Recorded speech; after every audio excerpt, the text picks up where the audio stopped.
Septic system maintenance is way more important than most homeowners realize if you want to avoid nasty backups and expensive repairs. Okay, so here's the deal.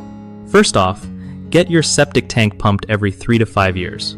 Yeah, it sounds annoying, but it's the best way to keep things flowing smoothly.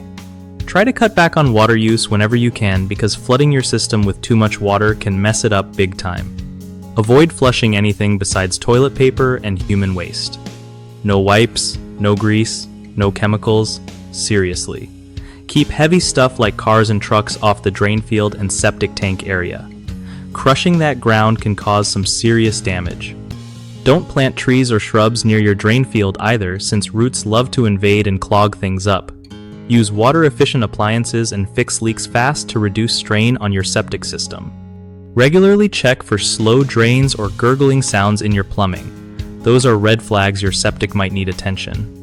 Lastly, spread out laundry loads instead of doing them all in one day to keep your system from getting overwhelmed.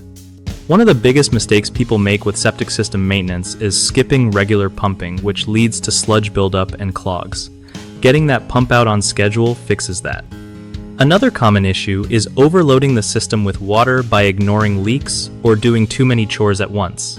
Spreading out water use and repairing leaks helps avoid this. Third, a lot of folks plant trees or drive over the drain field without thinking about it, which damages pipes and soil absorption. Keeping those areas free from heavy loads and deep roots solves that problem for good.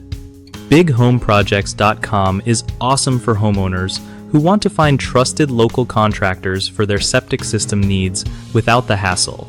Plus, it's a solid way for contractors to connect with people looking for their exact skill set and get more work lined up.